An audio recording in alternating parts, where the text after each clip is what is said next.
Dr. Zexhai settled into his comfortable research pod at the Galactic Historical Institute and activated the holographic displays around him.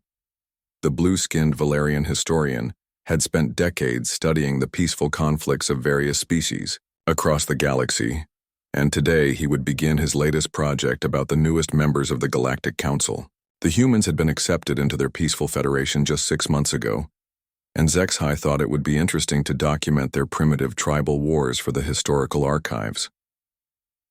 His research assistant Kethroy floated nearby in her own pod, her silver eyes reflecting the soft glow of the data streams. She had helped Zexhai with dozens of similar projects over the years, cataloging the minor territorial disputes and resource conflicts that most species experienced during their early development. The Valerians themselves had fought small wars, thousands of years ago before they learned to settle disagreements through meditation and philosophical debate. Zexhai began by accessing the human database that had been provided to the Galactic Council during the integration process. The humans had been surprisingly cooperative in sharing their historical records, which Zexhai found refreshing compared to some species who tried to hide their embarrassing past conflicts. He started with what the humans called World War I, expecting to find a simple disagreement between neighboring tribes over hunting grounds or water rights. The first number that appeared on his screen made him pause. 70 million military personnel mobilized. Zexhai stared at the figure and wondered if there had been a translation error. His own species had never fielded more than a few thousand warriors in their largest historical conflict. He asked the computer to verify the translation and received confirmation that the number was correct. Kethroy noticed his confusion and drifted closer to examine the data. Her normal cheerful demeanor faltered when she saw the casualty reports. Over 9 million military deaths and 7 million civilian deaths in just 4 years. The numbers seemed impossible for what should have been a minor territorial dispute. On a single planet, Zexhai decided to dig deeper into the specifics of this conflict. What he found made his blue skin turn pale. The humans had developed something they called poison gas that could kill soldiers in horrible ways, making them drown in their own blood or burn from the inside. They had created machines that could fire hundreds of metal projectiles per minute. They had built massive cannons that could destroy entire buildings from miles away. The most disturbing discovery was something the humans called trench warfare. Zexhai read the descriptions with growing horror as he learned that millions of soldiers had lived in muddy holes in the ground for months at a time, constantly under threat of death from enemy fire. The soldiers ate contaminated food, lived with rats and disease, and watched their friends die in ways that seemed designed to cause maximum suffering. The historian began to feel sick as he read personal accounts from human soldiers. One man named Jack Peterson had written in his diary about watching his best friend step on an explosive device that tore him apart. Another soldier called Bill Murray described how he had to shoot enemy soldiers who were barely older than children. The casual way these humans wrote about such violence made Zexhai's stomach turn. Kethroy tried to comfort her mentor by suggesting that this must have been an unusual conflict, perhaps caused by some kind of mental illness that affected the entire species temporarily. Surely the humans had learned from this terrible experience and never fought such a brutal war again. Zexhai hoped she was right, but something deep in his mind told him to keep investigating. The more he read about World War I, the more questions arose in his mind. How could a species survive such devastating losses and continue to exist as a functioning civilization? Most species would have been reduced to scattered tribes after losing so many members. Yet the human records showed that their population had actually grown during the decades following the war. What troubled Zexhai even more was the apparent organization and planning that had gone into the conflict. This was not a chaotic outburst of violence, but a carefully coordinated effort involving complex logistics, advanced manufacturing, and sophisticated communication systems. The humans had created entire industries dedicated to producing weapons and supplies for their armies. They had developed new technologies specifically for killing other humans more efficiently. The Valerian historian spent hours reading about human innovations during this period and found himself both fascinated and terrified. They had learned to use aircraft for warfare, turning peaceful flying machines into instruments of death. They had developed techniques for manufacturing explosives on an industrial scale. They had created chemical compounds that could kill thousands of people with a single deployment. As the day wore on, HFY found himself unable to stop reading. Each new piece of information revealed another layer of complexity to human warfare that exceeded anything he had encountered in his decades of research. The tactical manuals described strategies for surrounding and destroying enemy armies. The medical records detailed new surgical techniques developed to treat horrific battle wounds. The economic reports showed how entire nations had reorganized their societies around the single goal of defeating their enemies. When Kethroy finally convinced him to take a break, HFY sat in his pod, staring at the data streams around him. His peaceful worldview had been shaken by what he had learned about human nature in just one day of research. If the humans could inflict such devastation on themselves and still survive as a species, what did that say about their fundamental character? He began to wonder if the Galactic Council had made a terrible mistake in welcoming these creatures into their peaceful federation. The worst part was that this was supposedly just the beginning of human military history. HFY had noticed references to something called World War II and countless other conflicts throughout human civilization. Tomorrow he would have to continue his research and discover what other horrors these humans had inflicted upon themselves and somehow survived. HFY arrived at his research pod the next morning with determination to prove that the previous day's discoveries had been some kind of anomaly in human development. Surely World War I had been a terrible mistake that taught the humans never to engage in such destructive behavior again. He activated his workstation and immediately began searching for information about the period following their first global conflict. What he found made his worst fears seem optimistic. Less than 20 years after the end of World War I, humans had begun an even larger and more devastating conflict. World War II had involved every major nation on their planet and lasted 6 years instead of 4. The casualty numbers made HFY's head spin with disbelief. Over 70 million deaths, including unprecedented numbers of civilian casualties. Kethroy joined him at her workstation and began examining the technological developments that had occurred between the two wars. The humans had not spent their peacetime learning to resolve conflicts through negotiation and compromise.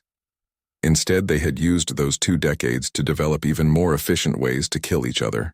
They had created faster aircraft, more powerful explosives, and weapons that could destroy entire cities.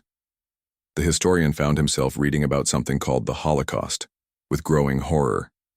The systematic murder of millions of innocent people based on their ethnicity and beliefs was beyond anything HFY had encountered in all his years of studying galactic conflicts. The clinical efficiency with which the humans had organized mass murder suggested a level of calculated cruelty that made his species' ancient tribal raids look like children's games. But even the Holocaust paled in comparison to what HFY discovered next.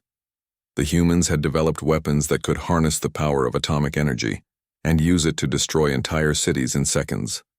The descriptions of Hiroshima and Nagasaki made him physically ill as he read about temperatures hot enough to vaporize human beings and radiation that caused slow, painful deaths for decades afterward. Kethroy found documentation about something called strategic bombing campaigns where humans deliberately targeted civilian populations to break their enemies' morale. Cities full of innocent people had been reduced to rubble and ash as a matter of military policy. The humans had calculated that killing enough civilians would force their enemies to surrender, and they had carried out these attacks with systematic precision. As the days passed, HFY continued his research and discovered that World War II was not the end of human warfare, but merely the largest example in an unbroken chain of conflicts. The Korean War had involved millions of soldiers fighting in conditions that would have killed most other species. The Vietnam War had lasted for decades and introduced new forms of psychological warfare that deliberately targeted civilian populations. The historian began to notice patterns in human conflict that disturbed him deeply. Every war seemed to produce innovations in weapons technology and military tactics that were immediately applied to the next conflict. The humans had created entire educational institutions dedicated to studying warfare and developing new strategies for defeating their enemies. They had established permanent military organizations that existed solely to prepare for the next war. What made HFY most uncomfortable was the realization that human military leaders were not primitive savages driven by bloodlust. The strategic documents he reviewed revealed sophisticated planning and complex logistics that surpassed anything the Galactic Council had ever attempted. Commanders like Jake Morrison, who had represented humanity during their integration negotiations, possessed tactical knowledge that made the galaxy's military experts look like amateurs. The Valerian historian began to study human military academies and discovered that they taught their officers to think about warfare as a science. They analyzed historical battles with mathematical precision, identifying patterns and developing principles that could be applied to future conflicts. They created detailed manuals covering every aspect of military operations from supply chains to psychological warfare. HFY found personnel records for human diplomatic representatives like Lisa Carter and realized that many of them had military backgrounds. The calm, reasonable people who had negotiated humanity's entry into the Galactic Council were veterans of conflicts that had killed millions. They spoke casually about planetary defense strategies because they had spent their careers thinking about warfare on scales that other species could barely comprehend. The most disturbing discovery was that human conflicts continued right up until their contact with galactic civilization. The frontier wars had been ongoing when the first alien scouts made contact with Earth, and human forces had adapted to interstellar warfare with frightening speed. Within months of learning about faster-than-light travel and energy weapons, human military engineers had developed their own versions and integrated them into their existing tactical doctrine. Kethroy spent several days analyzing human entertainment, media, and found that they created movies, books, and games based on warfare. Violence and conflict were not shameful memories that humans preferred to forget, but central themes in their cultural expression. They glorified military service and celebrated their most successful warriors as heroes. Children played with toy weapons and pretended to fight wars as a normal part of their development. The research assistant also discovered that humans had developed something called war crimes tribunals, where they attempted to establish rules for conducting warfare humanely. This seemed contradictory to HFY until he realized that the humans had fought so many wars that they needed guidelines to prevent themselves from becoming too cruel. The fact that they had to create laws to limit their own brutality suggested that their natural inclination was toward even greater violence. As HFY continued his investigation, he began to understand that human diplomatic behavior during their integration into the Galactic Council had been carefully calculated. They had presented themselves as a relatively peaceful species seeking protection and cooperation, but the historical evidence suggested something very different. These were not desperate refugees seeking shelter from hostile neighbors, but apex predators who had chosen to join a peaceful federation for reasons that remained unclear. The historian realized that he was no longer conducting academic research, but gathering intelligence about a potential threat to galactic civilization. Everything he had learned about human nature suggested that they were capable of violence on scales that other species could not match. Their tactical knowledge, technological adaptability, and psychological conditioning made them uniquely suited for warfare in ways that no other known species could equal. HFY spent the following weeks diving deeper into human military culture and found evidence of something that chilled him to his core. The humans did not simply fight wars when necessary and then forget about them during peacetime. Instead, they had created an entire civilization built around the study and preparation for warfare. Every aspect of their society seemed designed to produce more effective warriors and develop better methods of defeating their enemies. The historian discovered that humans maintained detailed records of every battle they had ever fought, analyzing each engagement to extract lessons that could be applied to future conflicts. Their military academies required officers to study thousands of historical battles and write detailed analyses of what went right and what went wrong. They had created a science of warfare that treated human conflict as a subject worthy of lifelong academic pursuit. Kethroy found documentation about human military-industrial complexes that existed solely to develop new weapons and equipment for their armed forces. Entire cities were built around factories that produced nothing but instruments of war. Millions of humans spent their careers designing more efficient ways to kill other humans, and these industries continued to operate even during periods of relative peace. The research revealed that human military training was unlike anything practiced by other galactic species. Recruits were subjected to months of physical and psychological conditioning designed to transform ordinary civilians into efficient killers. They were taught to function under extreme stress, make split-second decisions in life or death situations, and follow orders without question even when those orders meant almost certain death. HFY arranged a quantum communication link with General Paul Martinez, one of the human military leaders who had participated in the recent frontier wars. The conversation left the Valerian historian deeply unsettled. Martinez spoke about tactical operations that had resulted in the deaths of thousands as if he were discussing routine maintenance procedures. He casually mentioned strategies that involved sacrificing entire units to achieve larger objectives, a concept that was completely alien to other galactic species. The general described human military doctrine with the enthusiasm of a scholar discussing his favorite subject. He explained how human forces had adapted to fighting in vacuum environments, on high-gravity worlds, and in the presence of exotic energy fields that would have been lethal to most other species. What impressed Martinez most was not the advanced technology they had encountered, but how quickly human soldiers had learned to use alien equipment and turn it against their original owners. During their conversation, Martinez mentioned that the frontier wars had been excellent training opportunities for human forces to practice interstellar warfare techniques. He spoke about dead soldiers and destroyed ships as acceptable costs of gaining valuable combat experience. The casual way he discussed human deaths made HFY realize that this species had developed a fundamentally different relationship with mortality than any other known civilization. The historian discovered that humans had developed elaborate ranking systems and command structures that allowed them to coordinate military operations involving millions of personnel across multiple star systems. Their logistics capabilities were so advanced that they could supply armies fighting on distant worlds while simultaneously maintaining reserve forces ready for deployment to new battlefronts. No other species had ever demonstrated such organizational capacity for sustained warfare. Kethroy found evidence that human civilians were regularly trained in basic military skills and expected to serve as militia forces if their homeworld was threatened.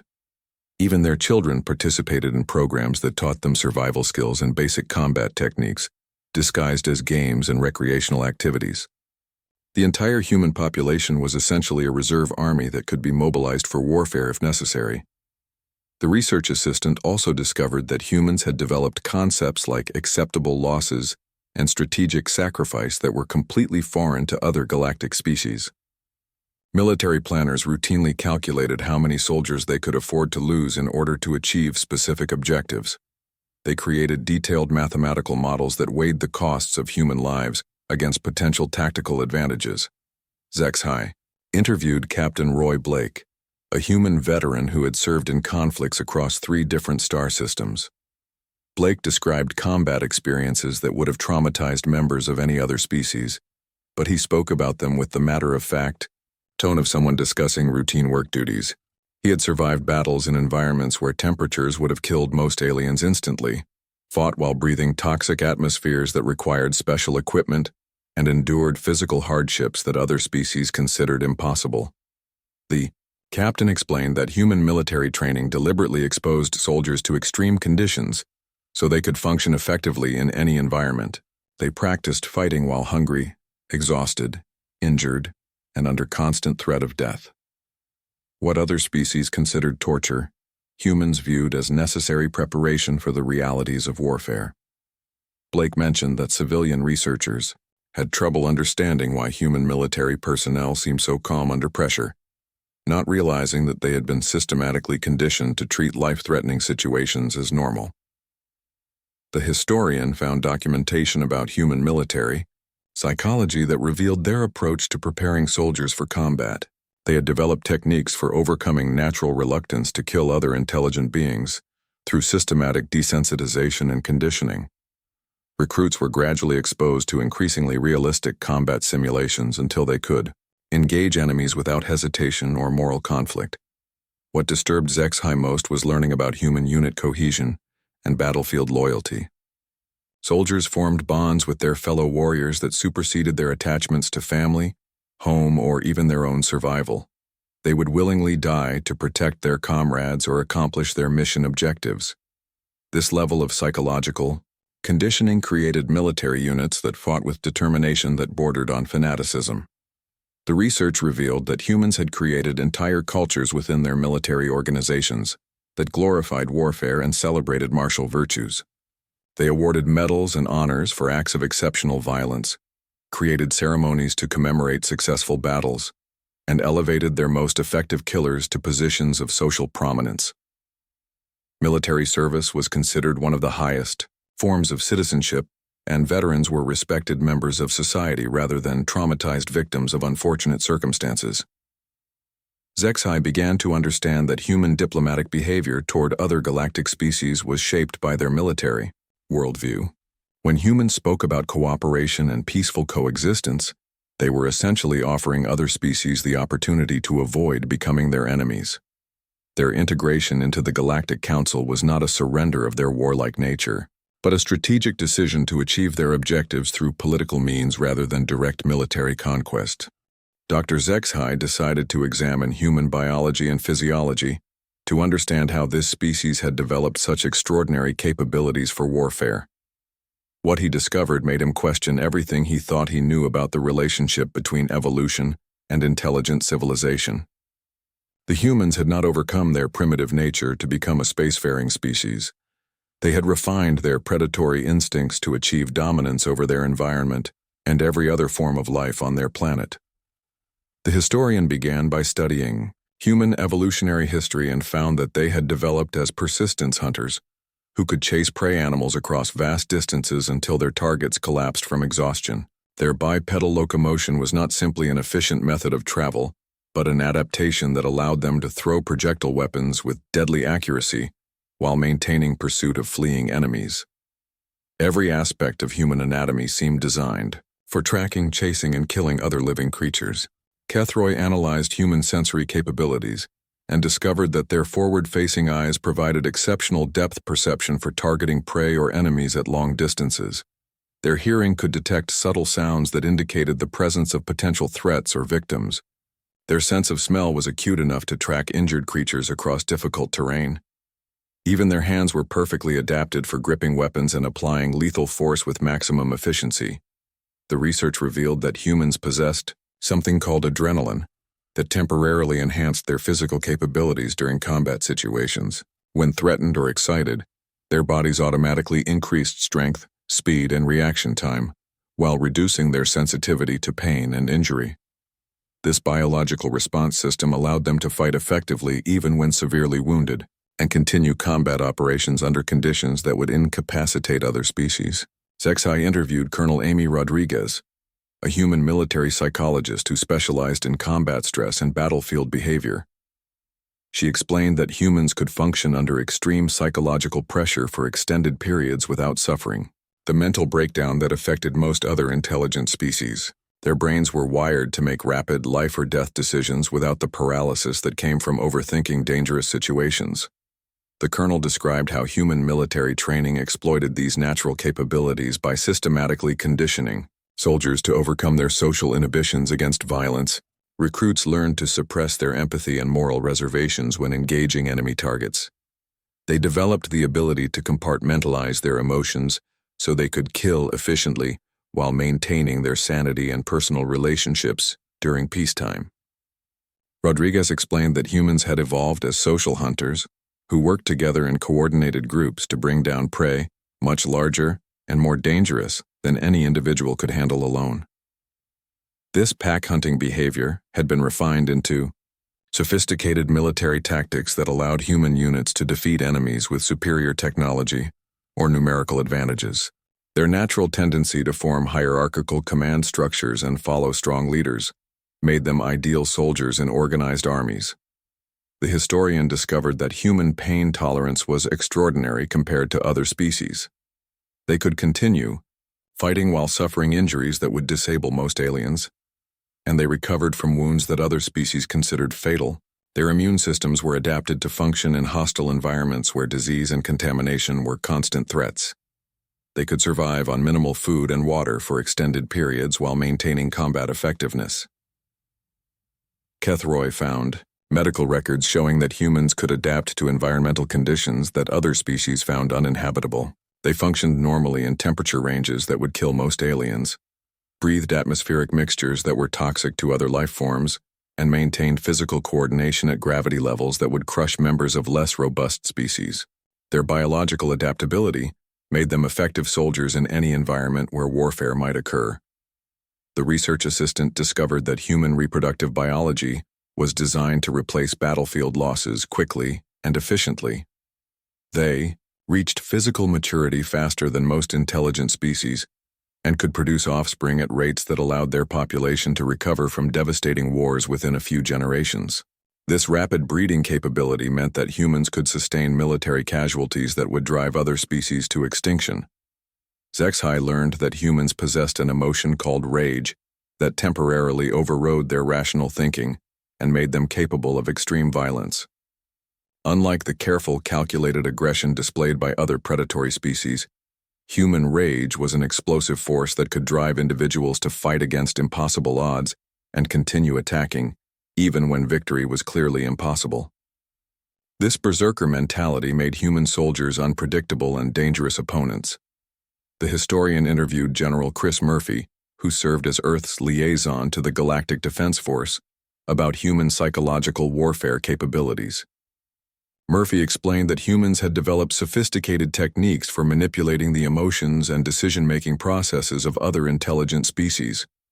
They could project false confidence to demoralize enemies, create elaborate deceptions, to mislead opponents and exploit psychological weaknesses to achieve strategic advantages. The general described how human military doctrine incorporated intimidation and terror as legitimate tactical tools. They understood that defeating an enemy's will to fight was often more effective than destroying their physical capabilities. Human psychological operations were designed to break enemy morale through fear, confusion, and despair, rather than relying solely on superior firepower or numerical superiority. Murphy mentioned that humans had natural advantages in understanding the psychology of other species because their own minds contained predatory instincts that most civilized aliens had long since suppressed. They could anticipate how other species would react to specific threats or pressures because they retained the killer instincts that evolution had programmed into their ancestors millions of years ago. The research revealed that human emotional volatility was not a weakness but a strategic asset that allowed them to adapt their behavior to changing battlefield conditions.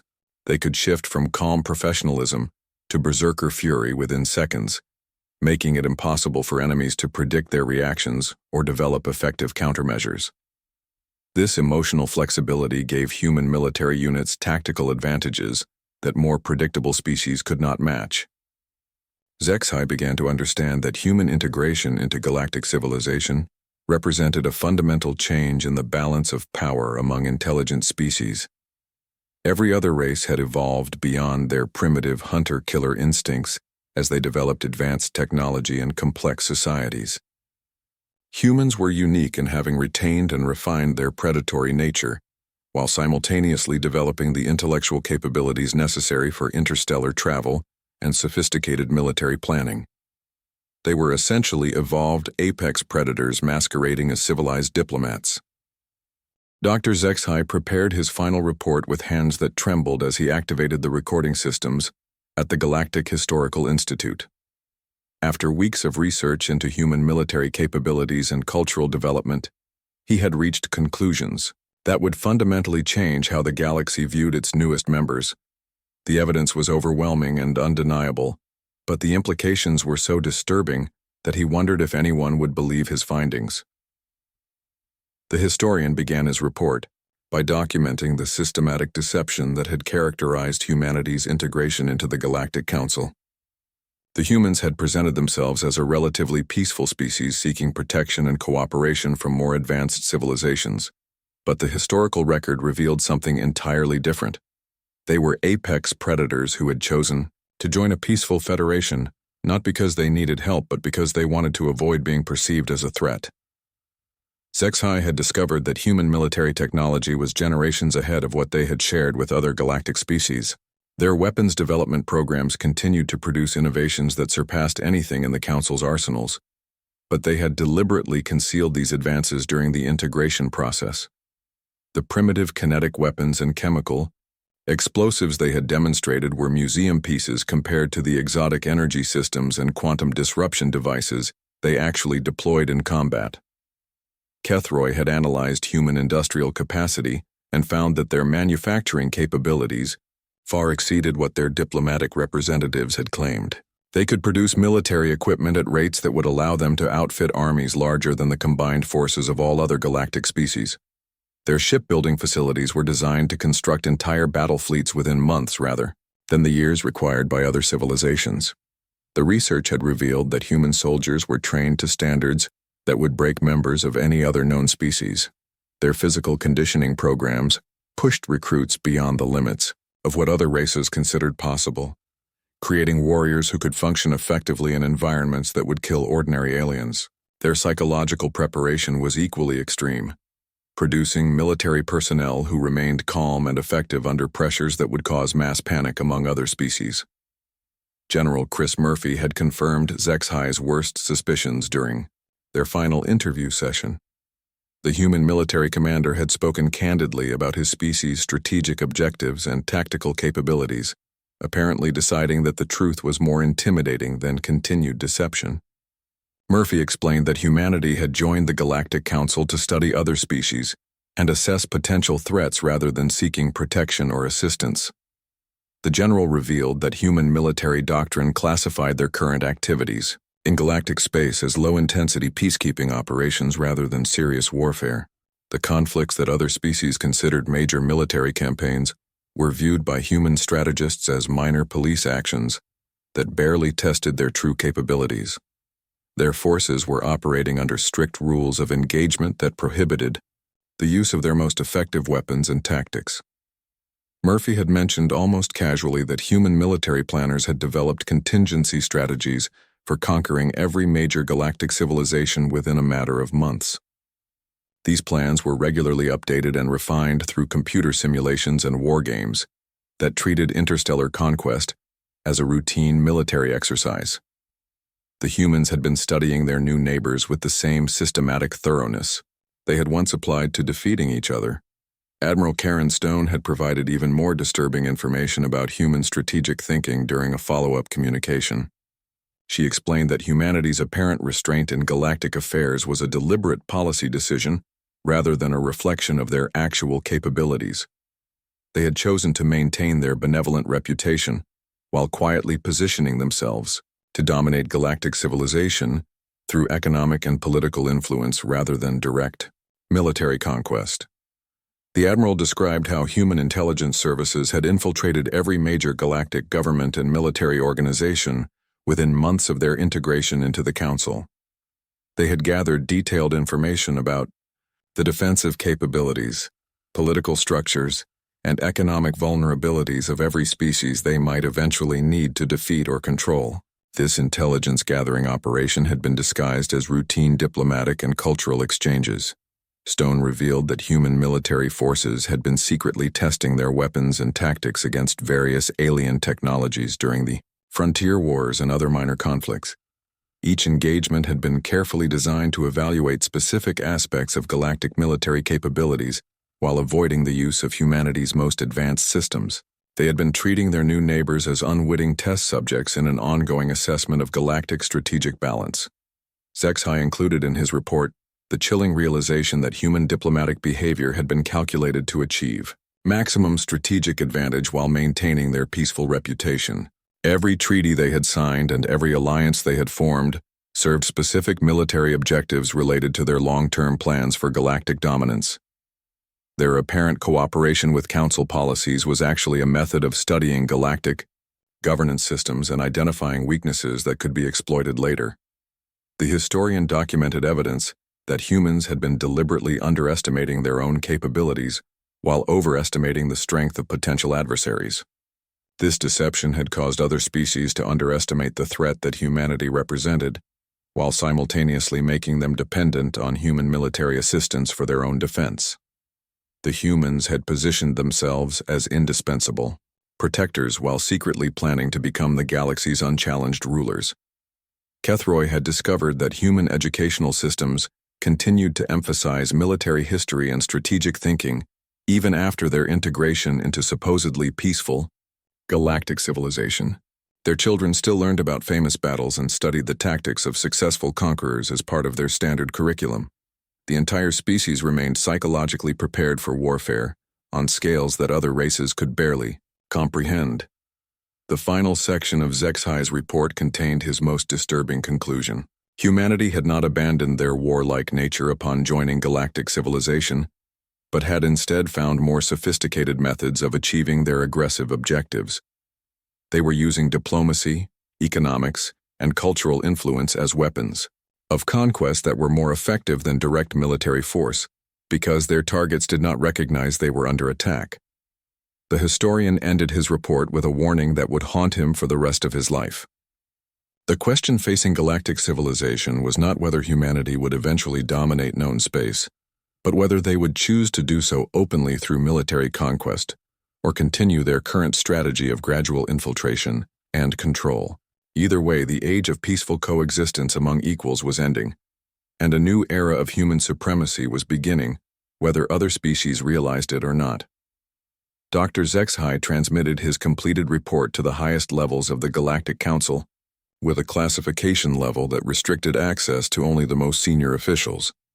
Within hours, rumors began spreading through intelligence networks across the galaxy, as various species quietly began reassessing their relationships with their newest and most dangerous neighbors.